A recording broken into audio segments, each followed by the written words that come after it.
Bismillahirrahmanirrahim. Assalamualaikum warahmatullahi wabarakatuh. Perkenalkan, nama saya Dina Nurnaila Talib dengan nomor NIM 2114401064. Di sini saya akan menjelaskan mata kuliah Ilmu Biomedik Dasar tentang struktur sel beserta fungsinya. Langsung saja kita ke materi. Struktur sel terdiri atas 14 bagian. Struktur yang pertama yaitu nukleus. Bisa kita lihat bentuk nukleus seperti bola.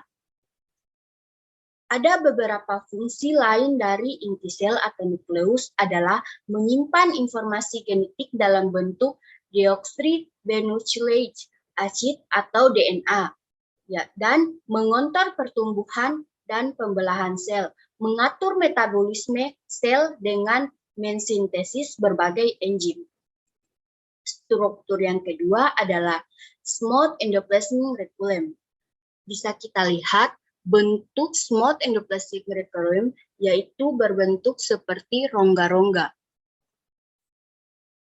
Reticulum endoplasman merupakan bagian dari sistem endomembran, sedangkan bagian-bagian reticulum endoplasman yaitu tidak diselimuti oleh ribosom disebut reticulum endoplasman harus atau smooth endoplasmic reticulum. Fungsinya adalah untuk membentuk lemak dan spheroid. Struktur yang ketiga adalah mitokondria. Mitokondria merupakan sitoplasmik yang berperan dalam menentukan hidup matinya sel. Fungsi utama mitokondria adalah produksi ATP dan melakukan berbagai proses seluler yang meliputi metabolisme energi, menghasilkan ROS dan hemostasis CA. Bagian keempat adalah plasma membrane atau membran plasma. Fungsi membran sel memberikan pelindungan bagi sebuah sel. Fungsi membran sel memberi sel strukturnya dan mengatur bahan yang masuk dan keluar sel. Struktur kelima adalah vakuola. Fungsi vakuola adalah pencernaan makanan dan mempertahankan tekanan osmotik sel. Yang berfungsi sebagai pencernaan makanan adalah vakuola makanan. Adapun yang berfungsi sebagai osmoregulasi adalah vakuola kontraktil. Bagian keenam yaitu peroksim. Peroksim banyak ditemukan di sel hati dan ginjal. Fungsi peroksisom yakni mengurangi peroksida H2O2 dari sisa-sisa metabolisme toksis dan perubahan lemak menjadi karbohidrat. Bagian ke-7 yaitu sitoskeleton. Sel sitoskeleton atau kerangka sel adalah sel struktur yang mengisi sitoplasma, berperan dalam pergerakan sel, motilitas, serta stabilitas sel. Bagian ke-8 yaitu ribosom.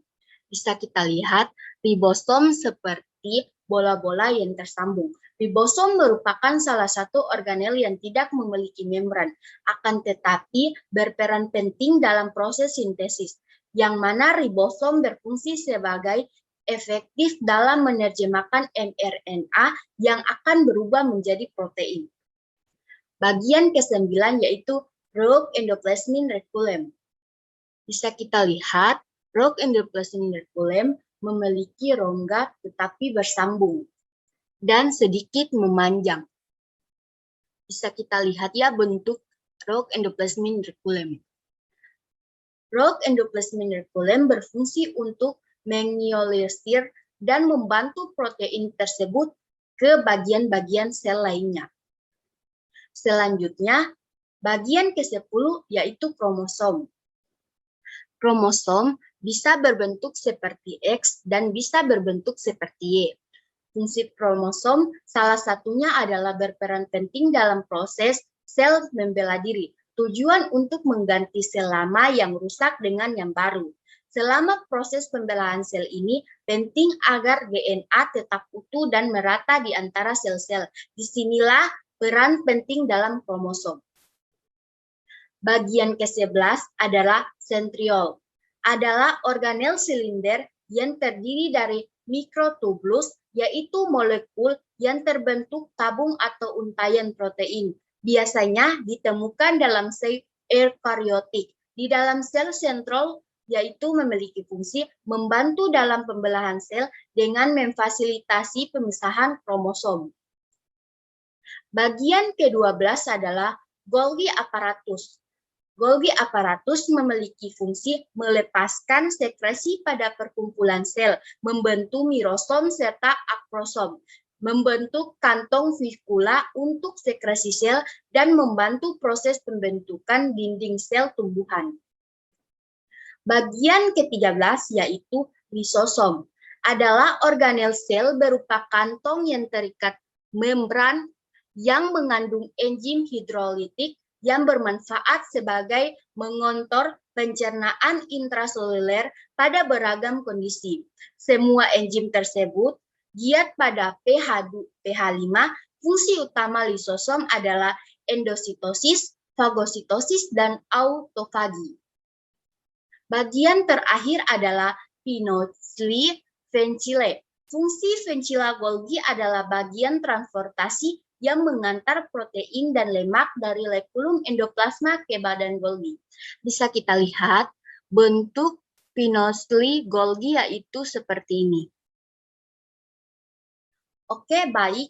Mungkin itu saja yang bisa saya sampaikan. Kurang dan lebihnya saya mohon maaf. Wabillahi taufiq wal hidayah. Wassalamualaikum warahmatullahi wabarakatuh.